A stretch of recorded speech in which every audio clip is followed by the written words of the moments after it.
Oke, shalom, selamat pagi. Kita bersyukur, berterima kasih pada Tuhan.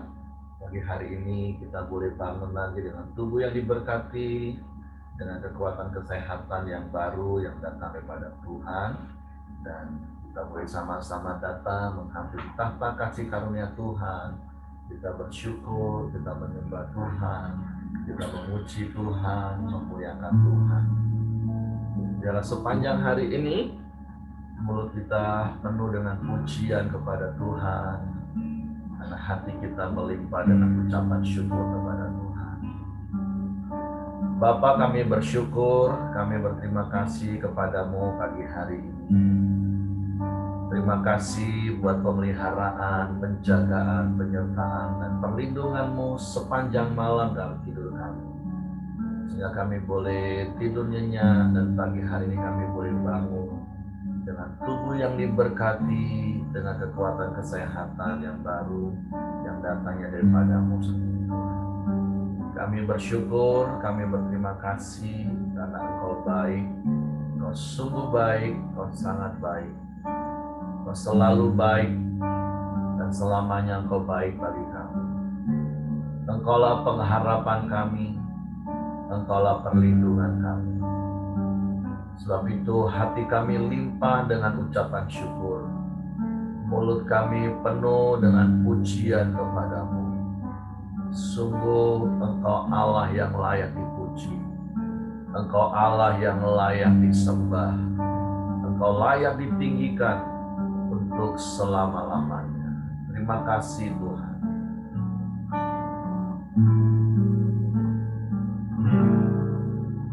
Tuhan, Kaulah pengharapanku. Ku percaya hanya kepadamu, Yesus.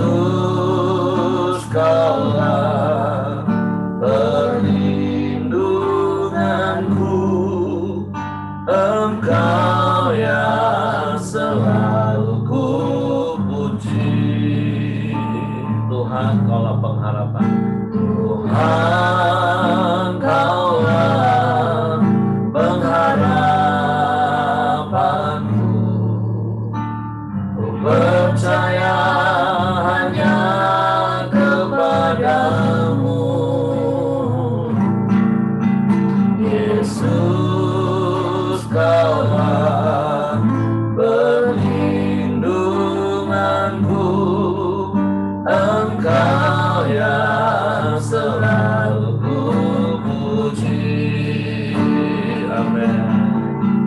Mulutku penuh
Amin. Tuhan, Kaulah pengharapan dunia. Percaya hanya kepadamu, Yesus. Kaulah perlindunganku, Engkau yang selalu kupuji.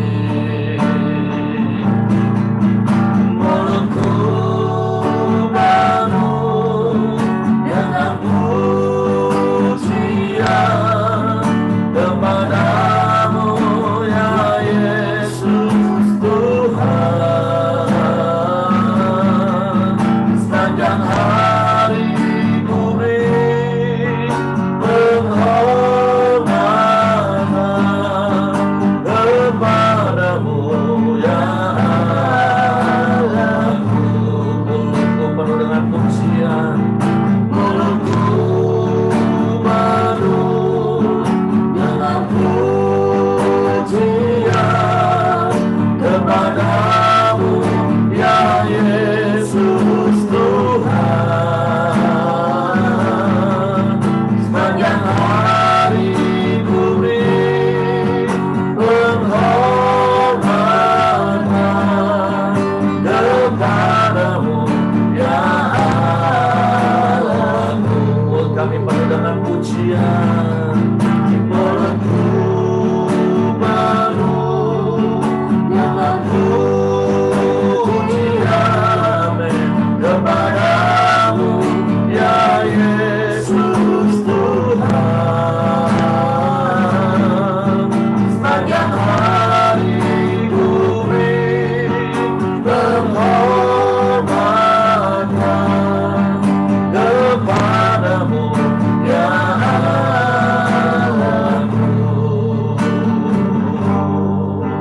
Kepadamu, ya Allahku. Hanya kepadamu, ya Allahku. Kepadamu, ya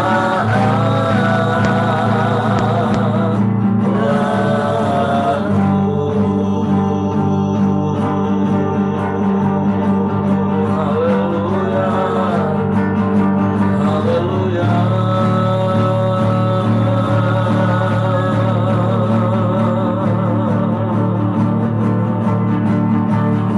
Sungguh Engkaulah pengharapan kami, Tuhan.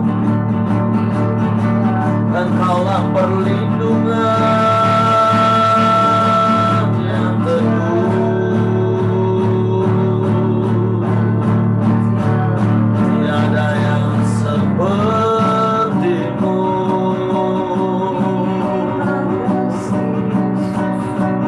Tiada yang lain. Hanya Engkau.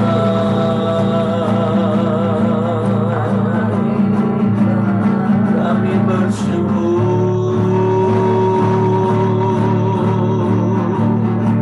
Kami bersyukur.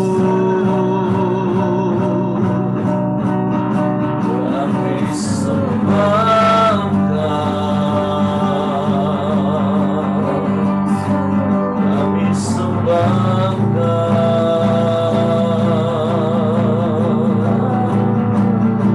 Haleluya.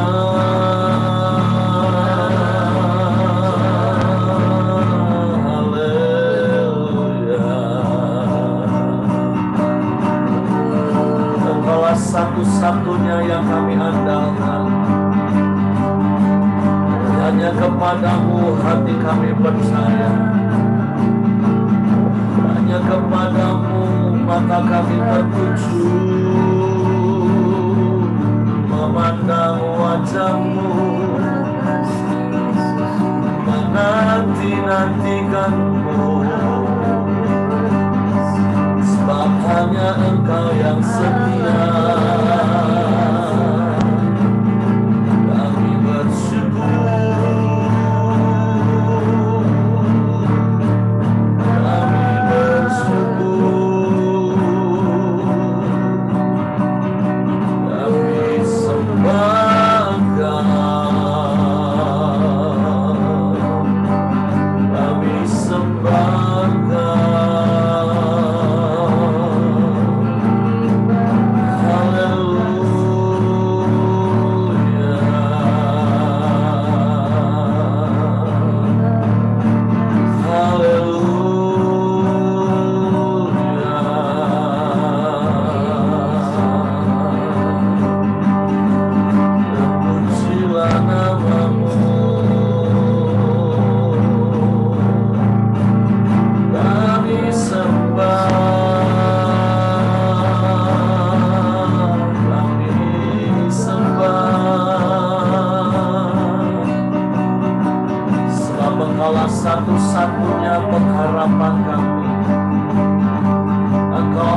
Engkau tak pernah berubah. Dulu, sekarang, bahkan sampai selama-lamanya. Kami bersyukur.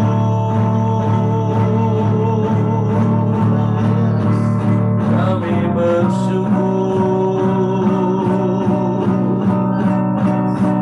Kami sembah Engkau. Kami puji Engkau. Haleluya.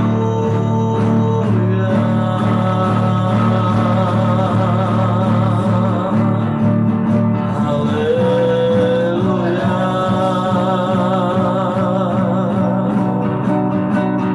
Kami tinggikan Engkau, Yesus Tuhan. Kau satu-satunya Allah,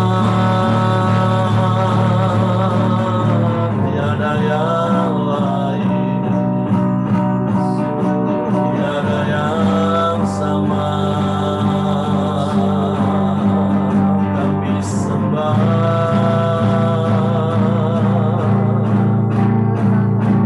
kami sembah,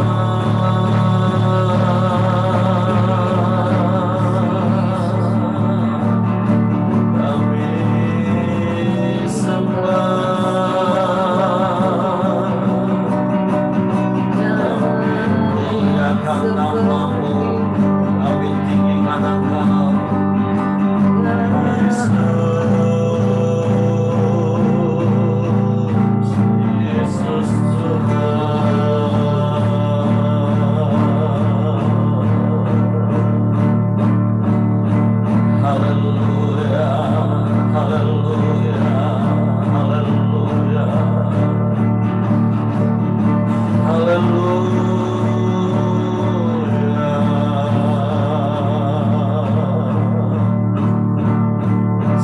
kami mau terus hidup sesuai perkataan-Mu, Tuhan.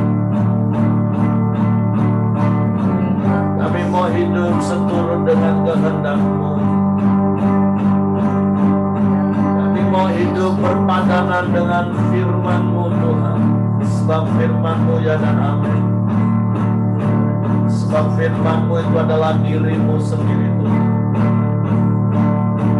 Bawa kami lebih dalam mengenal-Mu, Tuhan. Haleluya.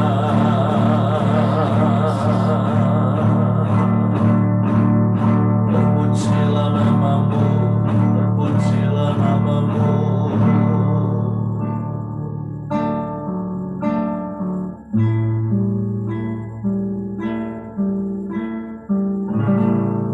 Ku yakin saat Kau berfirman,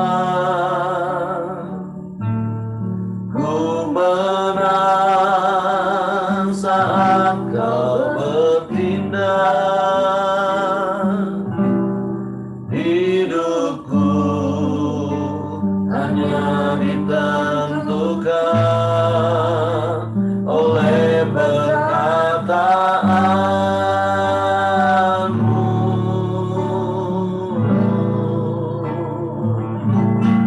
Ku aman karena Kau menjaga. Amin.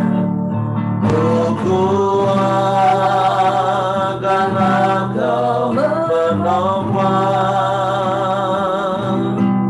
Hidupku hanya ditentukan oleh kuasa-Mu. Ya, bagi Tuhan tak ada yang mustahil. Bagi Tuhan tak ada yang tak mungkin.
diangkat dan dipulihkannya.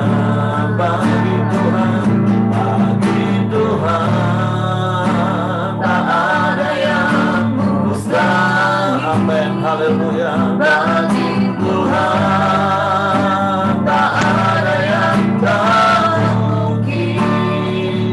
Mukjizatnya disediakan bagiku. Ku diangkat dan dipulihkannya. Ku diangkat dan dipulihkannya. Ku diangkat dan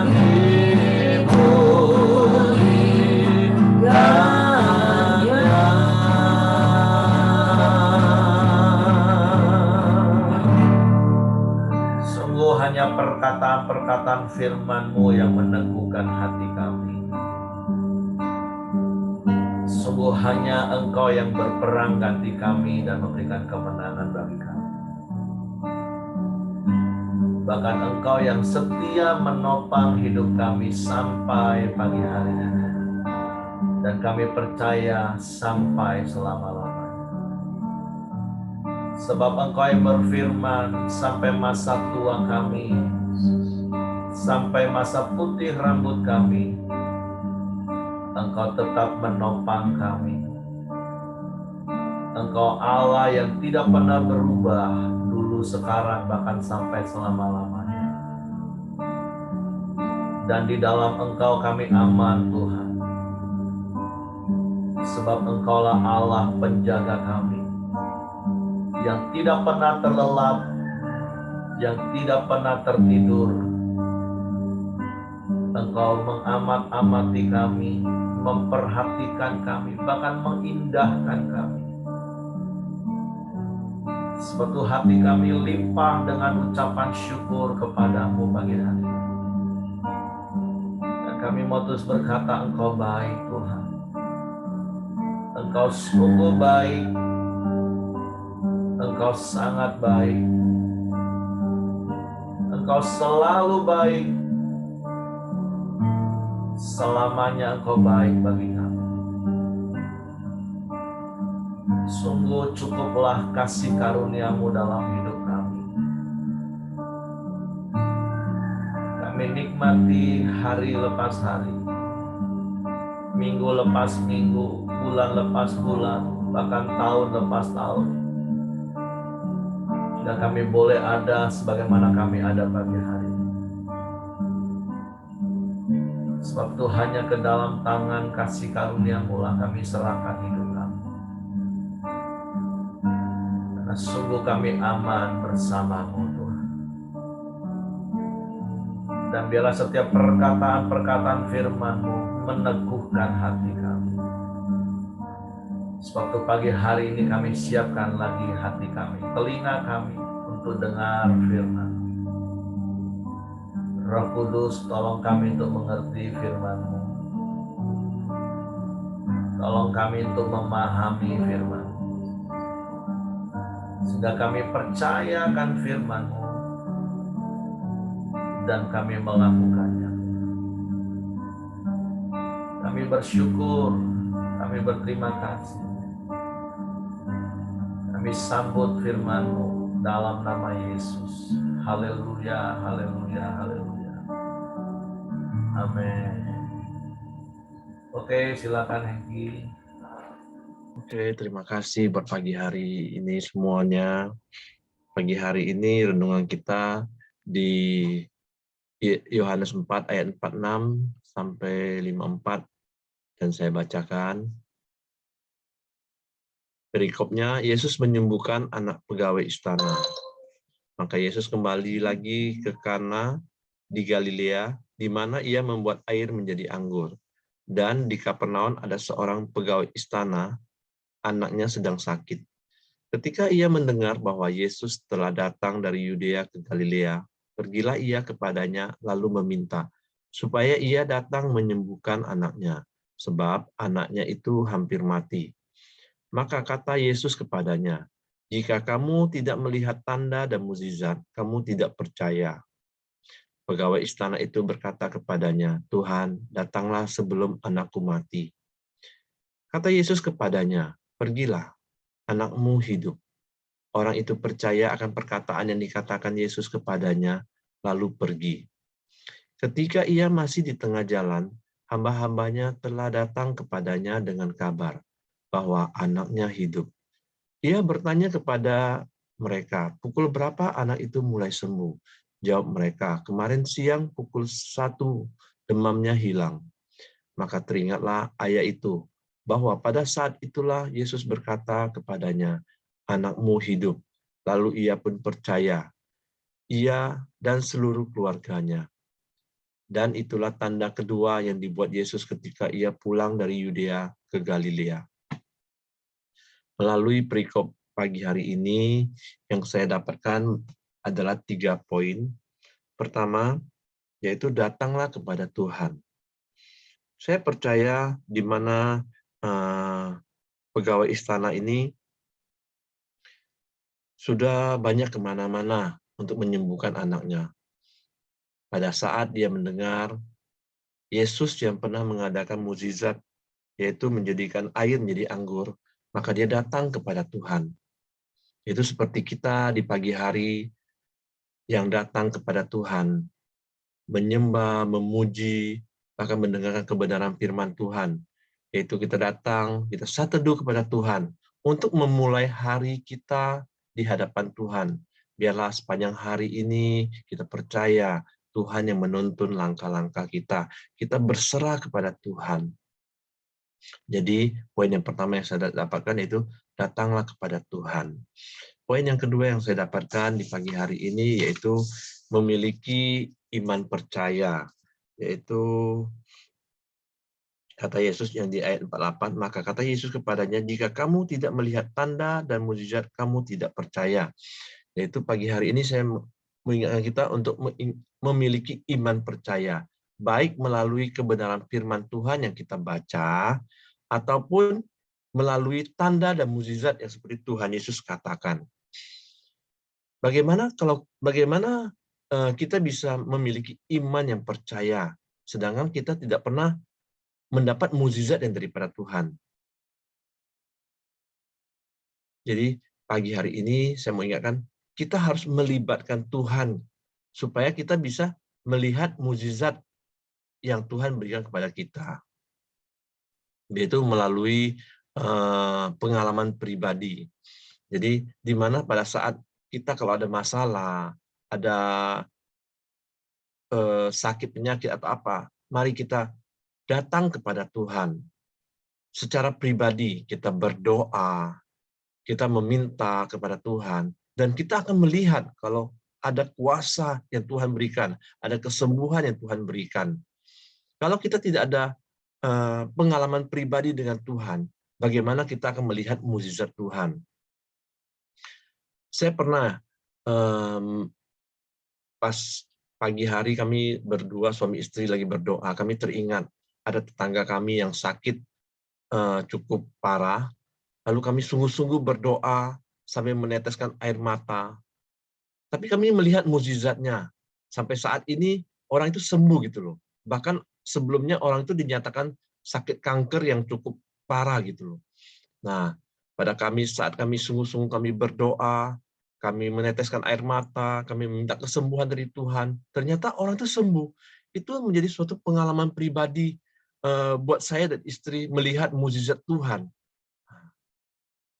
Bahkan pada saat juga kami berdoa di doa puasa, Pak Ahyong bilang, "Kamu tulis keinginan kamu, kamu doakan apa yang menjadi kerinduan kamu." Ya, kami tulis, kami merindukan memiliki keuangan yang sekian, mungkin tidak banyak tapi sekian. Nah, dan itu kami merindukan pergi ke Israel. Tapi kami terus berdoa, kami terus berharap, dan kami pun melihat mukjizat Tuhan ada di dalam kehidupan kami gitu loh. Jadi pengalaman pribadi itulah yang akan membuat iman percaya kita tuh semakin hari semakin timbul. Kalau kita tidak sering melibatkan Tuhan di dalam setiap aktivitas kita, bagaimana kita bisa mengalami mukjizat Tuhan? Jadi apapun yang kita lakukan, sekecil apapun tindakan, mari kita libatkan Tuhan, dan juga kita akan melihat kalau hasil yang kita kerjakan, kalau kita melibatkan Tuhan dengan tidak melibatkan Tuhan itu berbeda. Biarpun Tuhan tidak menolong kita pada saat yang kita inginkan, tapi hati kita tuh damai gitu. Karena kita tuh bersama dengan Tuhan. Jadi untuk iman percaya kita, supaya kita tetap diperkuat, marilah kita teruskan adakan pengalaman kita dengan Tuhan. Yaitu poin yang ketiga yang saya dapatkan, yaitu dari kuasa perkataan. Kita lihat di mana Yesus tidak menemui anak dari pengawal istana ini, tapi dengan perkataan saja, pergilah, anakmu hidup. Jadi kita melihat kuasa perkataan yang dari Tuhan kita menyembuhkan anak dari pegawai istana ini. Jadi kita pun juga sebagai anak Tuhan, kuasa perkataan pun juga ada di dalam kehidupan kita. Pada saat kita berdoa kepada orang sakit, bilur-bilur Tuhan Yesus menyembuhkan, kita percaya dengan iman, kuasa kesembuhan itu terjadi. Bahkan bukan hanya dengan perkataan untuk menyembuhkan, bahkan membangkitkan, menyemangatkan orang lain, itu juga ada kuasa dari perkataan kita. Kayaknya hanya itu yang saya bagikan. Mungkin selanjutnya boleh Pak Heri atau yang lain menambahkan. Silakan Pak Heri. Oke, terima kasih Hengki buat sharing firman-Nya pagi hari ini. Sebuah proses perjalanan sampai terjadi mujizat. Ya, seperti yang Hengki katakan tadi, kita percaya dan kita bertindak dengan datang, dan tentu itu diawali dengan sebuah pengetahuan. Pengetahuan dalam kisah ini tentu karena dimulai dari mendengar. Sama seperti Paulus menulis kepada jemaat di Roma, iman itu timbul dari pendengaran akan firman Kristus. Tapi tentu seperti apa yang saya katakan juga di ibadah tanggal 1 Januari, ketika Pak Ahil menyampaikan 3 hal yang harus kita lakukan agar kita kenal, mengenal, bahkan semakin mengenal Tuhan, yaitu pengetahuan, pengalaman, dan pencerahan. Nah, 3 hal itu bukan pilihan, Bapak Ibu.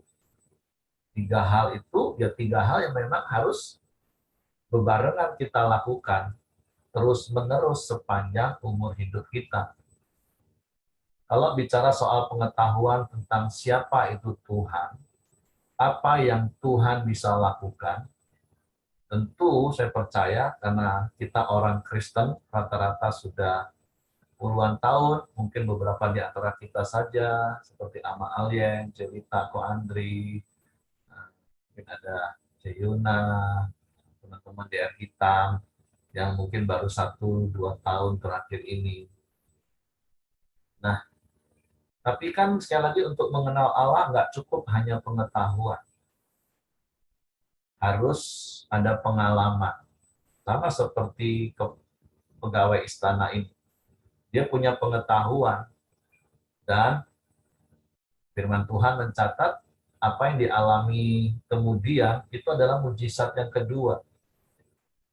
Artinya pegawai istana itu kalaupun punya pengetahuan tentang Yesus, itu baru satu hal. Bahwa Yesus itu beberapa waktu sebelumnya menjadikan air menjadi wine, menjadi anggur. Dan itu sudah lebih dari cukup untuk dia mulai belajar berani berjalan dalam pengalaman untuk mengalami Tuhan.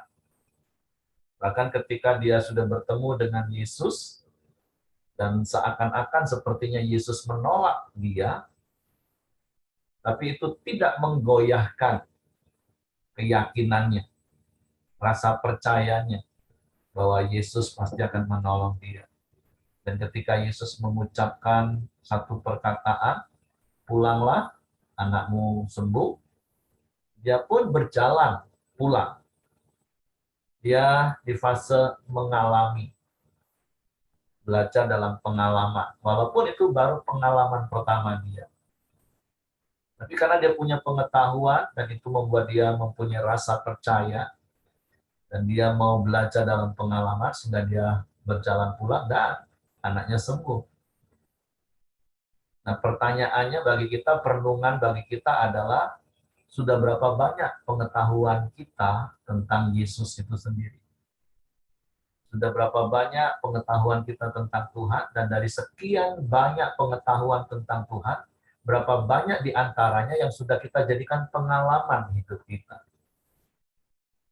Ketika kita tahu bahwa Tuhan itu Tuhan yang bisa menyembuhkan kita, berapa kali kita sudah mengalami Tuhan menyembuhkan kita?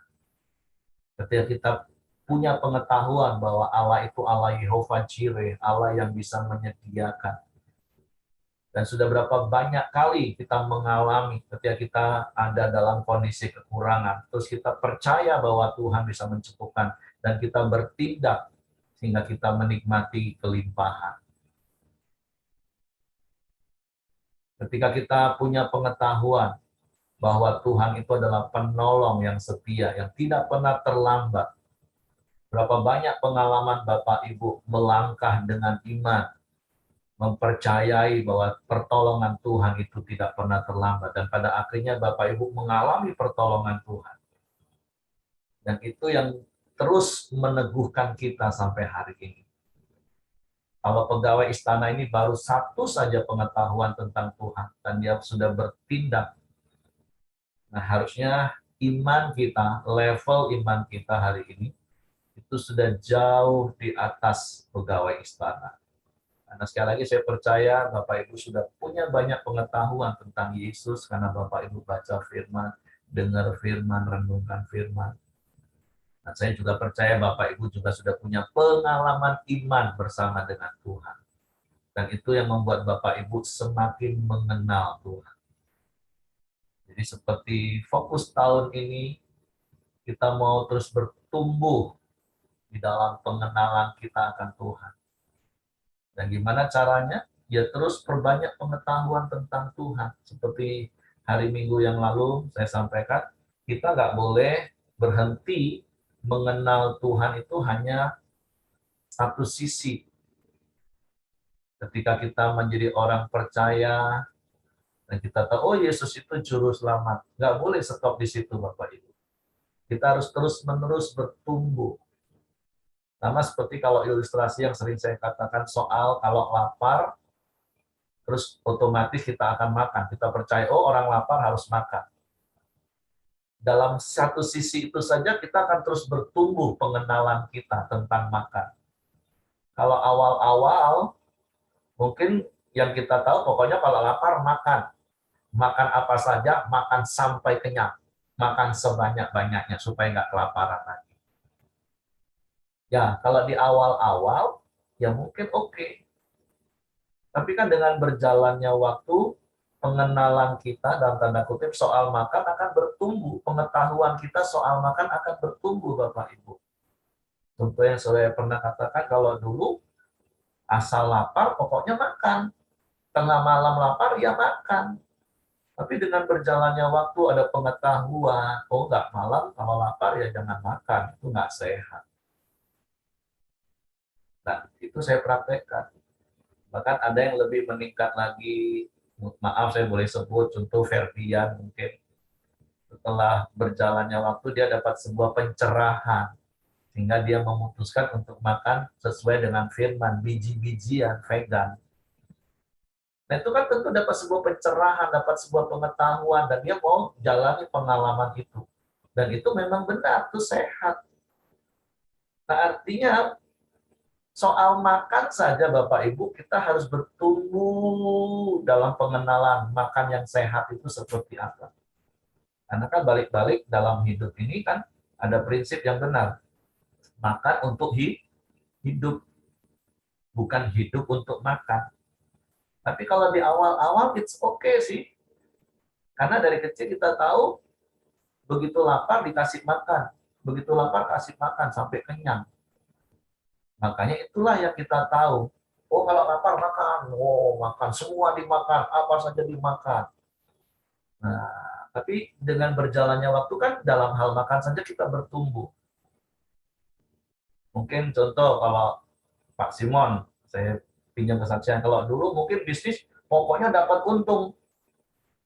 Tapi dengan berjalannya waktu kan orientasinya bukan lagi untung, tapi gimana memberi makanan sehat bagi orang-orang konsumen. Nah, itu namanya pertumbuhan, pengetahuan dan pemahaman. Sehingga hidupnya akan semakin berkenan, semakin lurus, semakin benar. Karena jalan hidup orang benar harus seperti itu, Bapak Ibu. Nah, begitu juga dengan pengenalan kita akan Tuhan. Kita harus semakin bertumbuh. Sehingga kita nggak jadi seperti kanak-kanak terus yang ngambek. Begitu lapar, minta makan, terus dikasih makan secukupnya, wah, marah-marah. Kan katanya kalau lapar itu harus makan banyak-banyak, sampai kenyang. Padahal sekarang kalau terlalu kenyang udah sebah perutnya, malah jadi sakit nanti. Kolesterolnya jadi naik, darah tingginya jadi naik. Oh, tapi masih tuh ngotot makan. Nah, itu berarti pengenalannya nggak bertumbuh dari kecil. Nah, tapi semakin kita mengenal. Jadi, yuk benar-benar tahun ini, fokus tahun ini mengingatkan kita untuk semakin mengenal, semakin mengenal, semakin mengenal. Secara detail ayat-ayatnya, ini saya sedang siapin khotbah untuk bulan depan, Bapak Ibu. Bertumbuh di dalam pengenalan akan Tuhan. Nah, dalam seluruh aspek hidup kita seperti itu, bertumbuh pengenalan kita, pengetahuan kita. Makanya juga ada prinsip katakan jangan pernah berhenti untuk belajar. Dalam hubungan suami istri, pengenalan suami istri satu dengan yang lain. Kan semakin hari kita semakin mengenal dan memahami pasangan kita. Bukan kita cuma mau ingat, pokoknya cuma waktu itulah aku kenal dia. Enggak berhenti di situ Bapak Ibu. Nah, jadi sekali lagi bahan perenungan yang saya dapat pagi hari ini, kalau pegawai istana ini baru satu pengetahuan tentang Yesus. Tapi itu sudah lebih dari cukup untuk dia melangkah lebih kurang 2 hari 1 malam selama sepanjang 35 kilometer. Di waktu-waktu yang lalu kita sudah pernah bahas. Terus dia harus pulang lagi 2 hari 1 malam. Tapi itu sudah lebih dari cukup untuk dia bertindak pulang. Dan dia melihat mujizat Tuhan. Nah, bagaimana dengan kita? Yang saya percaya, bahkan Ibrani katakan, dilihat dari sudut waktu, kita ini harusnya sudah jadi pengajar, sudah jadi guru. Tapi nggak apa-apa, guru itu kan harus ngalami. Karena guru itu seperti pepatah Jawa katakan digugulan ditiru. Kita harus jadi teladan. Keteladanan itu hanya mungkin terjadi melalui sebuah pengalaman tindakan. Jadi saya mendorong setiap kita, yuk terus bertumbuhlah di dalam mengenal Tuhan. Dan gimana caranya? Lewat firman Tuhan. Nggak ada cara lain Bapak Ibu. Kalau iman kita mau bertumbuh, ya dengar firman, punya pengetahuan firman. Seperti itu. Oke, itu saja yang saya tambahkan. Mungkin Ibu Miriati mau tambahkan sesuatu. Ya, salam, selamat pagi. Firman Tuhan hari ini, Pak Hengki tadi mengatakan bahwa ada kuasa dalam perkataan Tuhan Yesus, dan kita juga orang percaya ada kuasa dalam setiap perkataan kita. Karena itu saya belajar ya dari dulu, waktu mengasuh anak-anak dari kecil sampai mereka besar, itu kita baiknya tidak mengucapkan kata-kata kutuk ya, seperti bodoh kamu, nggak gitu. Itu juga tidak boleh karena dalam perkataan kita itu ada kuasa. Saya juga dari tahun ke tahun, hari ke hari, waktu ke waktu itu terus bertobat supaya perkataan saya menjadi berkat bagi banyak orang. Bapak Ibu, usia saya ini sudah 66 tahun ya. Tapi akhir-akhir ini ada tawaran lagi kepada saya untuk bekerja di luar Pulau Jawa lagi. Dan suatu tempat yang sangat indah sih di sana. Karena tempat itu ada danau yang paling dalam di Indonesia, walaupun agak jauh dijangkaunya dari Surabaya. Nah, rumah sakit ini rumah sakitnya perusahaan tambang besar, tambang nikel di Indonesia, PT Inco. Jadi rumah sakit itu bertaraf internasional. Saya juga heran, kan banyak ya dokter patologi klinik yang masih muda. Juga ada di sekitar provinsi di situ gitu. Tapi begitu saya sebenarnya cuman waktu itu mau menolong HRD ini untuk mendapatkan dokter patologi klinik gitu. Tapi dalam perkataan, dalam bincang-bincang, walaupun cuman telepon dan WA, itu dia bilang, kami mengharapkan dokter yang karena selama ini sudah ada dokter yang masih muda ya. Yang terakhir ini dokternya mau masuk polisi, jadi dokternya polisi. Oh, terus yang lain-lain bagaimana dulu? Ya mereka hanya tahan beberapa lama aja, mengatakan di sini sepi dan sebagainya. Jadi saya tertawa. Jadi saya itu ingin membagikan selain perkataan kita itu juga ada kuasa, juga perkataan Tuhan itu harus kita turut ya. Saya kemudian kan mengatakan kepada suami saya, ini loh seperti ini, begini, di sana disediakan rumah, disediakan mobil, dan salary-nya itu bisa 10 kali dari salary saya di rumah sakit di Jawa gitu. Apa enggak tertantang karena kami ini sudah keliling-keliling di Indonesia ini dan di mana saja kami kerasan gitu loh. Maka suami saya berdoa, kalau Tuhan izinkan kami pergi ke sana. Itu sudah berapa lama lalu, kami kemudian lupa rumah sakit ini, kami lupa. Mungkin kalau di Kepulauan Riau ada rumah sakit Awal Bros ya. Nah, itulah rumah sakit itu. Hanya Awal Bros di Indonesia itu hanya di Riau aja, di Pekanbaru aja yang namanya tetap Awal Bros. Yang lainnya namanya berubah. Nah, saya sudah lama sih ya, nggak inget lagi. Hanya tiap hari kami kan bagikan berkat firman Tuhan kepada si Bapak HRD ini. Kemudian dia itu bilang, dokter, kapan ke sini? Dokter, masukkanlah CV-nya dokter ke saya. Karena kami itu perlu orang yang seperti dokter itu. Apa sih Pak yang diharapkan? Ya kami mau orang yang bisa bekerja lama di sini. Memang kontrak kerja itu cuma setahun, tapi kami nggak mau sebenarnya cuma setahun. Bisa 3 tahun, bisa berapa tahun. Oh begitu ya. Maka kemarin saya kan pergi ke rumah adik saya, itu sebenarnya nggak ada kaitannya dengan rumah sakit ini, tawaran rumah sakit ini. Saya melihat di Solo 3 itu adik saya ini ngontrak rumahnya.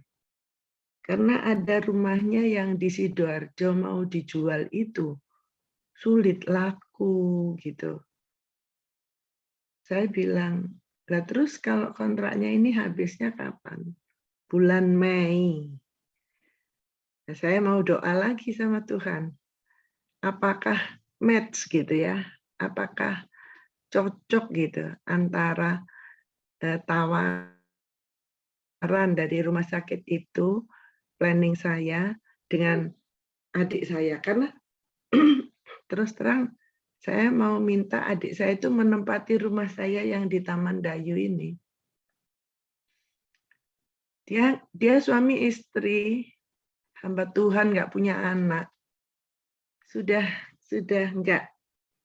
nggak melayani khusus di satu gereja, enggak. Hanya dia membantu di gereja di mana dia tinggal, itu dia bantu. Karena mereka pintar IT ya. Jadi kalau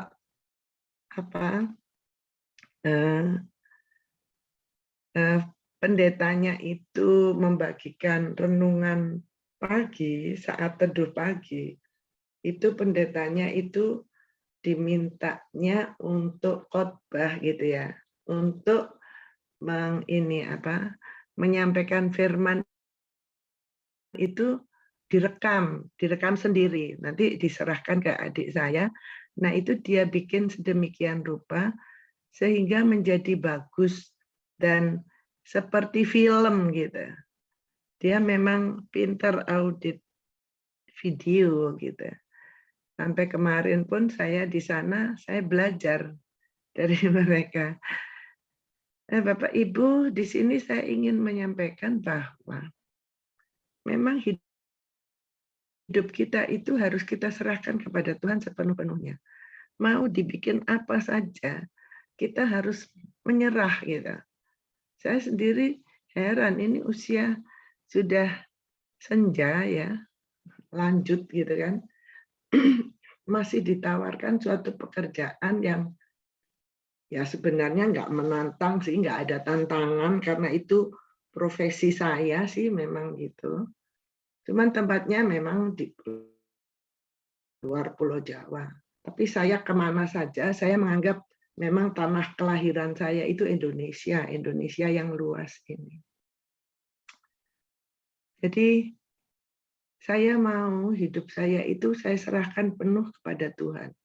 Saya nggak terikat pada rumah, terikat pada satu tempat gitu. Bahkan kadang saya kalau menetap di satu daerah lama gitu, itu ada rasa bosan. Nah, sebenarnya kenapa saya tinggal di Taman Dayu ini? Bapak Ibu, saya sudah menyiapkan kuburan. Saya sudah melihat di sini ada nirwana nirwana puncak, tempatnya di situ itu ada kuburan di daerah antara Taman Dayu dan Malang, itu ada tempat di mana Nirwana Hills namanya. Ada tempat kuburan di situ. Saya sudah ngincar-ngincar sama suami saya, iya enak deh mati ditaruh sini ya. Karena beli satu petak itu ada 34 meter persegi. 34 meter persegi itu bisa untuk 2 orang. Saya bilang suami saya, ya udah kita di sini aja nunggu mati kan. Tuhan mau enggak begitu Bapak Ibu. Ada tawaran, kalau saya sebutkan Bapak Ibu mungkin ada yang tahu, ada yang enggak. Itu adalah kota di Sulawesi Selatan. Dari Makassar itu kalau jalan darat masih 11 jam. Tapi sekarang lewat udara hanya 1 jam.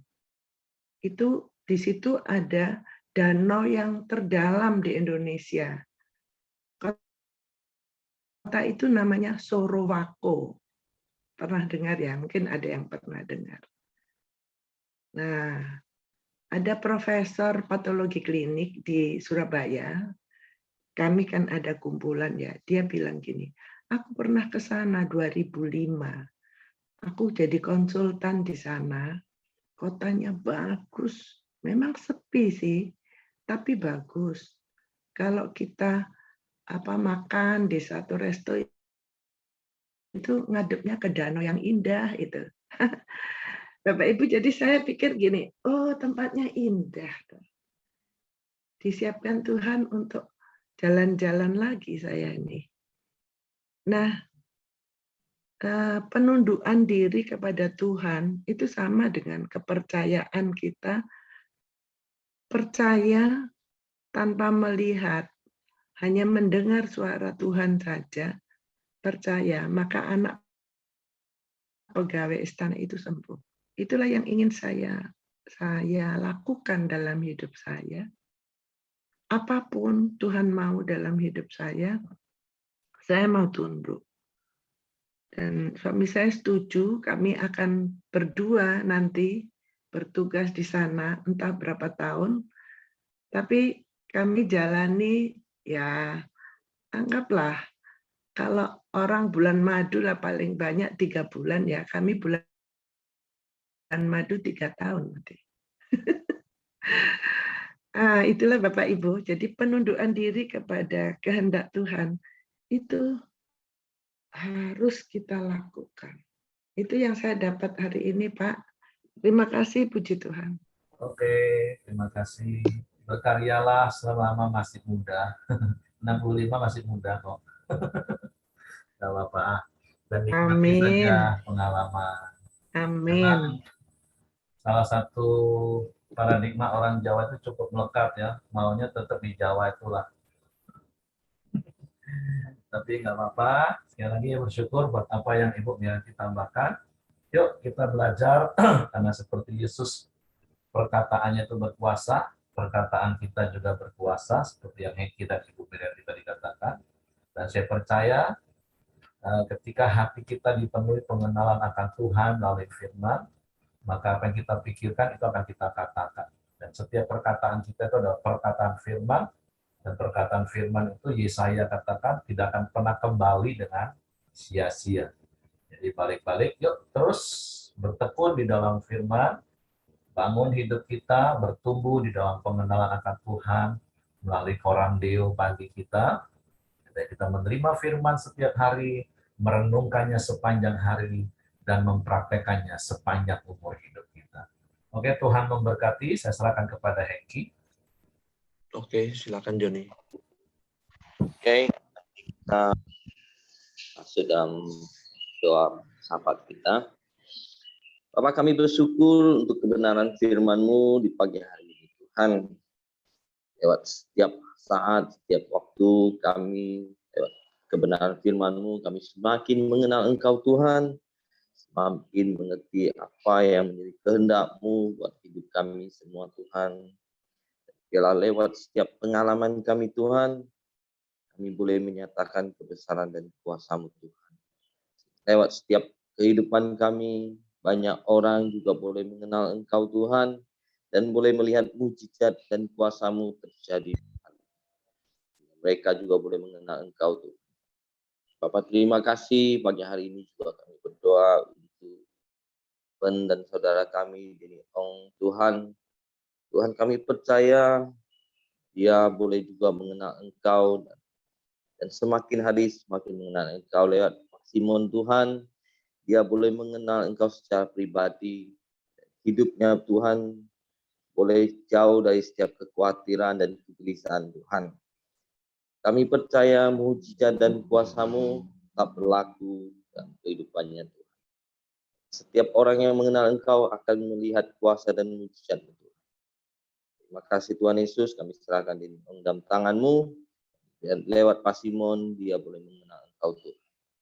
Pak, terima kasih pagi hari ini juga kami berdoa untuk kami semua yang ada di tempat ini, Tuhan, di kolom BPLG, Tuhan. Kami semakin hari semakin dekat dengan Engkau, memahami dan mengerti Engkau, Bapa. Dan sehingga hidup kami boleh dipakai untuk memuliakan Engkau, Tuhan. berkati setiap apapun yang kami lakukan, apapun yang kami kerjakan. Terima kasih Tuhan Yesus, kami juga berdoa untuk bangsa dan negara kami Indonesia Tuhan. Kau memberkati, Kau menyinari bangsa kami dengan damai sejahtera-Mu, dengan keamanan, kesejahteraan Tuhan. Terima kasih juga Tuhan Yesus buat setiap hasil bumi dan hasil alam yang melimpah yang Kau sediakan buat bangsa Indonesia Tuhan. Kau berkati para pemimpin kami, Kau memberikan mereka hikmat Tuhan untuk mengolah, mengatur semuanya untuk kesejahteraan Indonesia Tuhan. Berikan hikmat kepada mereka Tuhan, dan membuat peraturan. Terima kasih Tuhan Yesus, pagi hari ini Engkau juga berikan Tuhan kesejahteraan, keamanan Tuhan buat bangsa dan negara kami. Terima kasih Tuhan Yesus, pagi hari ini kami serahkan semua dalam tangan-Mu. Mari kita masuk dalam doa Bapa kami. Bapa kami yang di surga, dikuduskanlah nama-Mu, datanglah kerajaan-Mu, jadilah kehendak-Mu di bumi seperti di surga. Berikanlah kami pada hari ini makanan kami yang secukupnya, dan ampunilah kami akan kesalahan kami.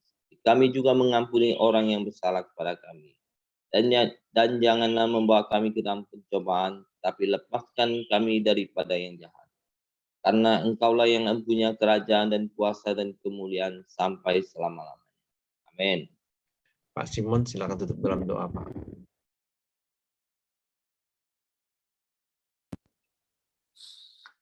Kembali kami datang dengan bersyukur kepada-Mu Tuhan, karena kami bersuka cita, karena kami boleh sama-sama berkarambeo, kami sudah menerima kebenaran firman-Mu. Kami mau kebenaran firman-Mu itu Tuhan menjadi bagian dalam hidup kami. Kami boleh mempraktekkan, kami boleh membagikan, dan kami merenungkan Tuhan semua ini. Karena kami percaya lewat karambeo, kami selalu dan kami semakin dekat kepada-Mu. Dan kami percaya kalau kami ada di dalam Engkau, kami dapat melakukan segala perkara yang besar, Tuhan. Terima kasih buat semuanya. Kami mau serahkan semua aktivitas kami, Tuhan, sepanjang pagi hari ini. Kami percaya lewat apapun yang kami kerjakan, Tuhan, kami mau kerjakan untuk memuliakan Engkau. Terima kasih Bapa, terpuji nama-Mu, biarlah Tuhan memberkati setiap langkah hidup kami. Di dalam nama Bapa, Putra dan Roh Kudus, yaitu nama Tuhan Yesus Kristus kami sudah berdoa. Haleluya, amin. Oke, semangat pagi, selamat beraktivitas, Tuhan memberkati.